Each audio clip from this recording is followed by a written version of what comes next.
Hey everyone, Jeff here with It's Not Your Fault. Thanks for tuning in. I want to thank everyone that's left comments and likes on my previous videos. It's very touching and it's a little overwhelming that people take the time to listen to me. Didn't think I was that special, but somebody's getting something out of this, so I'm gonna keep on doing it.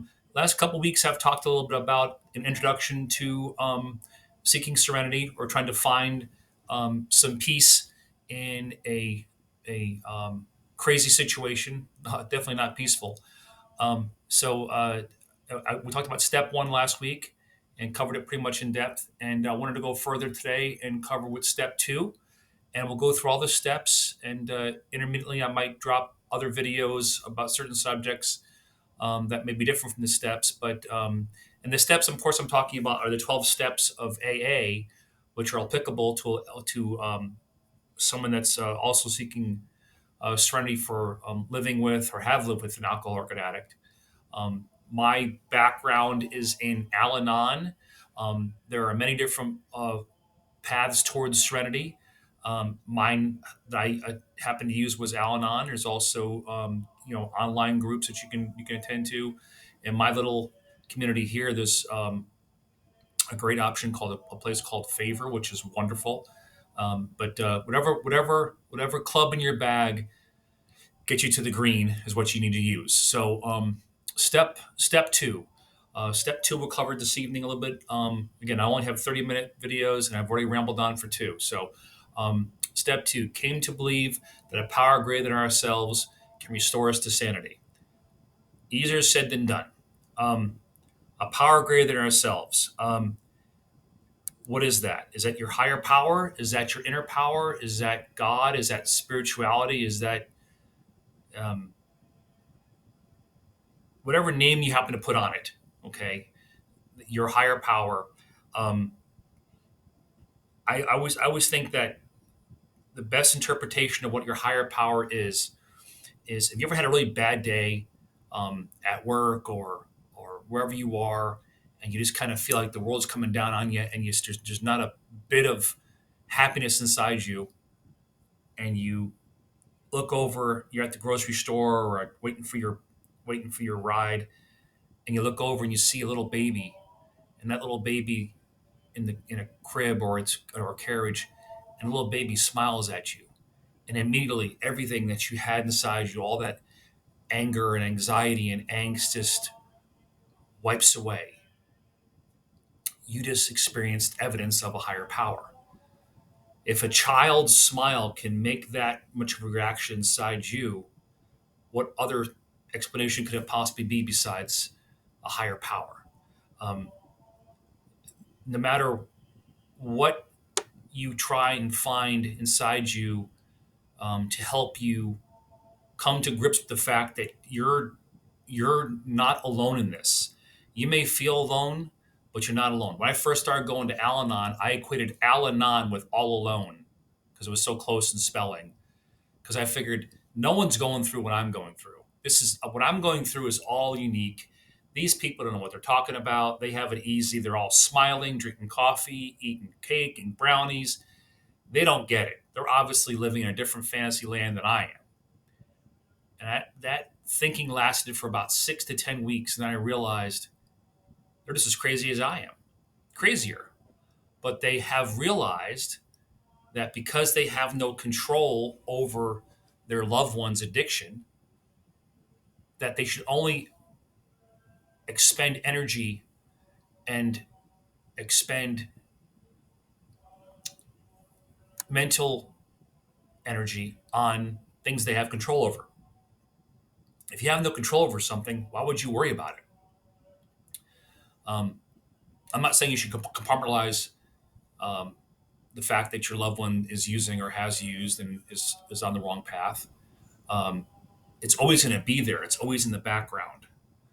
Um, Somebody had asked earlier, what's the background music in my videos?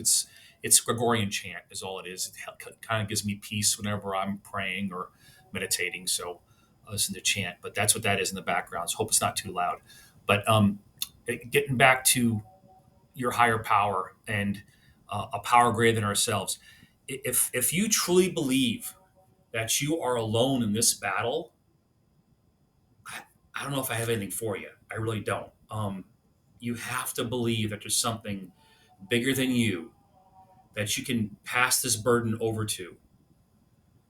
Again, whether that is God, Jesus, Allah, Zeus, Buddha, whoever that is, give that give that baton of responsibility and fixing your loved one over to them, over to your higher power. Um,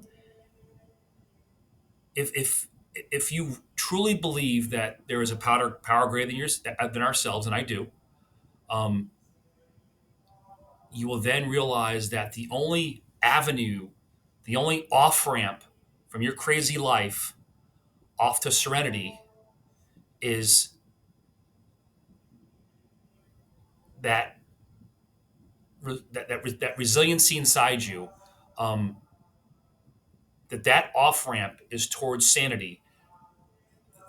That is the fundamental of segue from step one to step two. And again, all the steps all segue from under the other. Okay, but if you don't get step one down, there's no help past that. But if once you realize that there's a power outside of you that can help you get less crazy, sanity and serenity will come in a while. But let's just settle for less crazy right now, because when you're struggling, when you're drowning, you don't care what kind of life raft is thrown to you. You don't care what kind of life preserve. You don't care what color it is. You don't care who throws it to you. You just want something to keep you above water for right now. We'll figure the rest of the stuff out later. So, what's that life raft? What's that life preserver? What's that power greater than ourselves? Well, that power greater than ourselves is hope. There always is hope.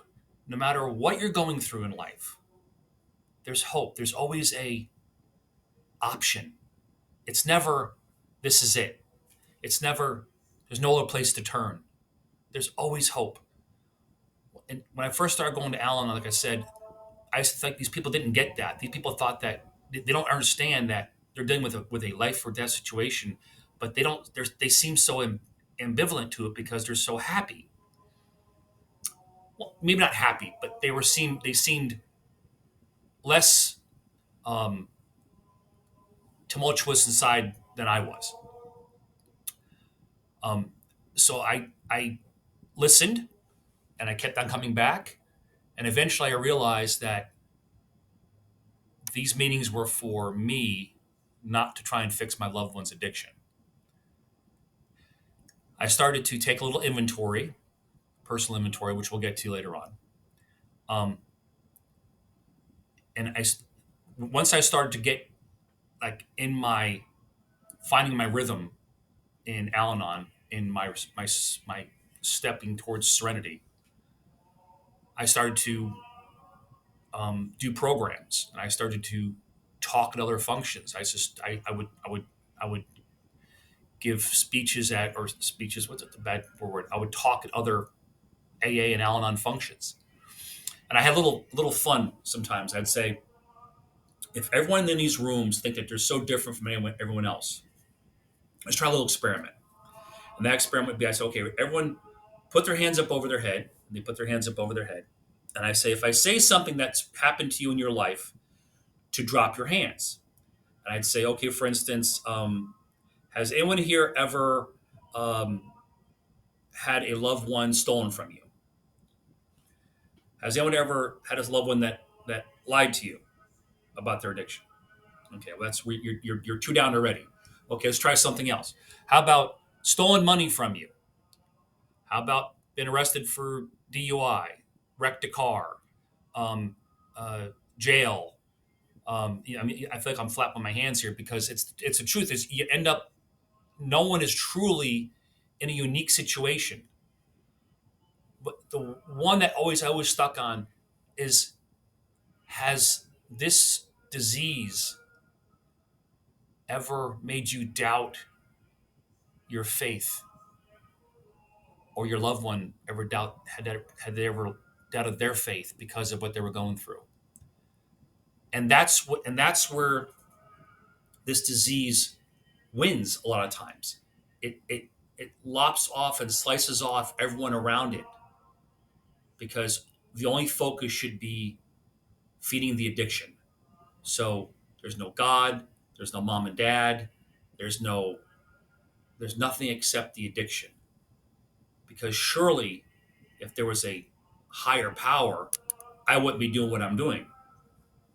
That's what the addict mind thinks, is that they're all alone. How could God let me go through this? And we ask ourselves the same thing.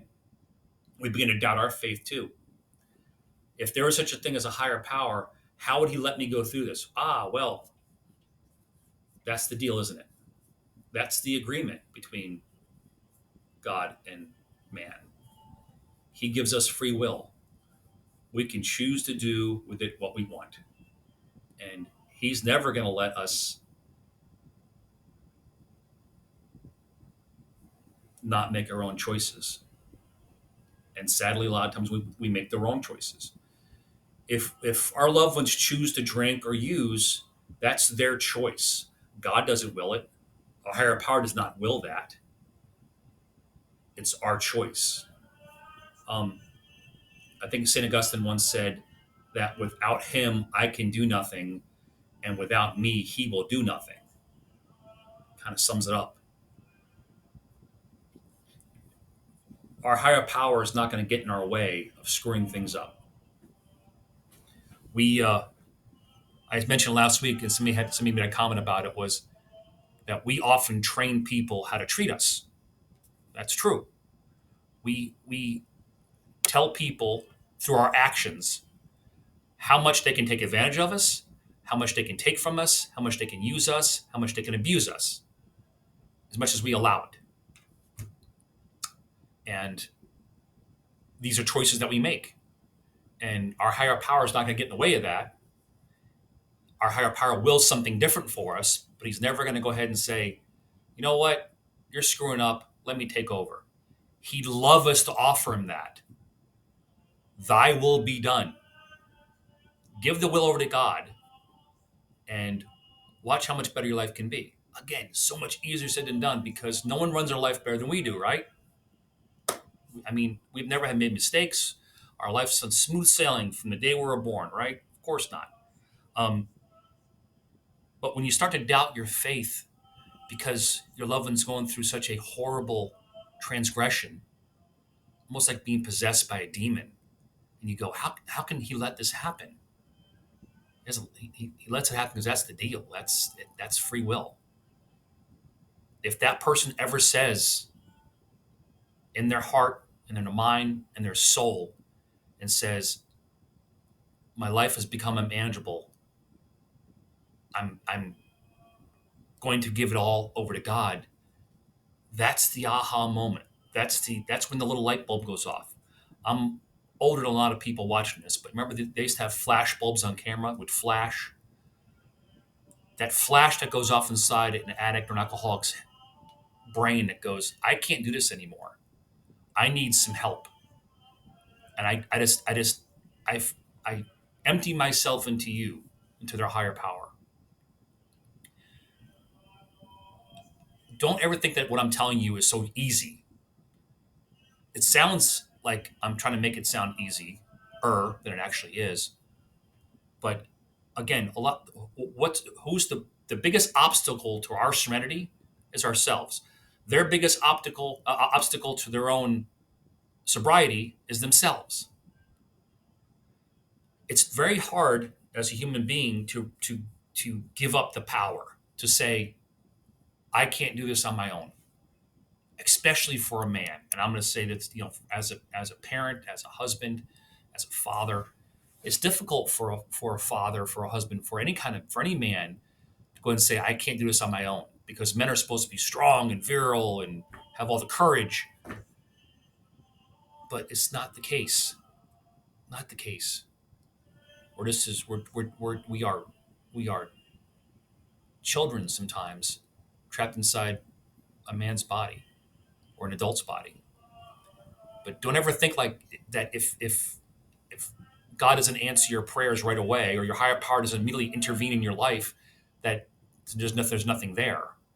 Um, I believe that God answers all prayers three different ways, with either no, yes, or not right now. Patience isn't something that we're all born with. That's for sure. And addiction loves the fact that we're not patient people in our core. Uh, so never doubt your faith. Never doubt the fact that there's something above us. Um, once I've always believed in God, but there were times when I was like, "What the hell, God? Why don't you jump in here and help?" But I never actually gave the power over to Him, and that's the thing. You have to be able to believe that there's something greater than yourselves, a power greater than yourselves. And those I mentioned in my first video. If you ever have an experience where you feel like you can't go on anymore, you're mentally exhausted, you're spiritually exhausted, you're physically exhausted, you just can't do it no more. You can't do battle with this damn disease anymore. This this parasite, this demon. You can't do battle with it anymore because it's just exhausting you. It's sucked every last penny out of you, every drop of energy, every bit of will out of your last fiber of every cell you have in your body. It's all gone.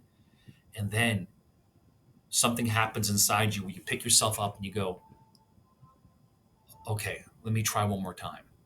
That is evidence of a higher power. That is the evidence you wanted.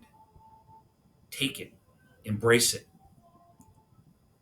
One day, the things I'm saying here will click.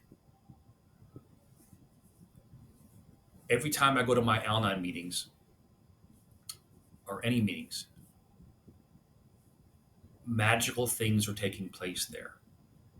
People are coming to terms with the fact that they're not alone in this battle. There is a power greater than themselves, and that power can restore our sanity. Restore our sanity. I I want nothing more when my loved ones were using. I wanted nothing more than just calm. Let no drama, just calm. I don't want to so much fix it. I just wanted to kind of put it away for a while. I don't want to deal with it. That eventually becomes realization that you can't do battle with this disease. You're not equipped for it. And then the next step is serenity, to where you realize that once you get the fact that you didn't cause this, you can't cure it, and you can't control it.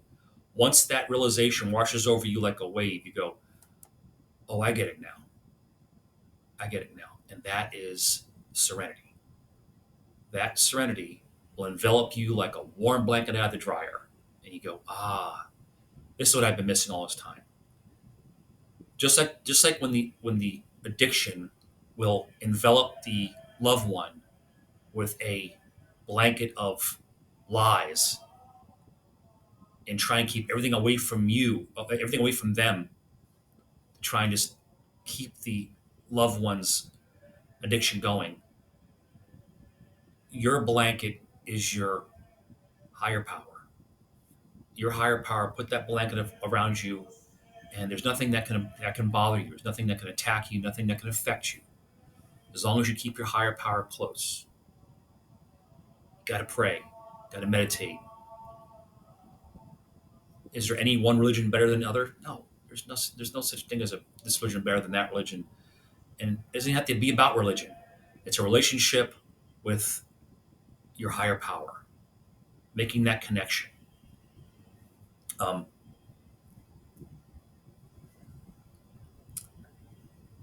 I wanted to read something from the One Day at a Time for you, as far as step two. Wife's not going to like this, but I'm going to put my glasses on. I'm sorry, honey. I can't. The small book. I'm sorry. Okay, that's good. How's my hair look, by the way? Good. I just had it done today. Great. Okay. Um, Thank God I am not dependent on my own resources alone. Having tried to bring order and meaning to my life without God's help, I will now step aside and let Him take over. We've tried it so long our own way. And where's it gotten us? Broke, alone, angry, frustrated, balding. It's maddening to watch somebody start off in their in this dance with addiction, to watch them and not want to say, stop what you're doing it all wrong. You have to let him take over, let your higher power take over, but they got to learn their own. Everyone has to learn their own way, in their own way. Does that make sense? Kind of sounds like it does. Maybe we'll see. um, I, I I never want anyone to watch these videos and think, man, he has it down so easy, he has it all figured out. No, absolutely not. And if you ever meet somebody at a meeting that they go, this guy's got it all down. This lady has it. She's got it all figured out.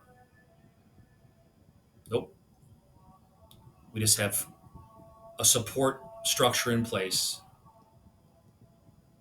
If you could see me get up out of this chair, you'd see that what helps me get up out of this chair every day and walk through those doors every day and and do the dance in this world every day is the fact I know I'm not alone. I have an amazing support structure. I have a phenomenal wife, God's greatest creation of all time, wonderful children, wonderful friends. It's just, you have to understand you're not alone in this situation. You're not. Um, Especially the fact that you have your higher power with you. But again, the higher power is not going to stand in front of you, shake you by your shirt, and go, "Let me take over." It's what He wills, what God wills, your higher power wills, but you have to hand it over to Him. It's free will. That's the deal. So um,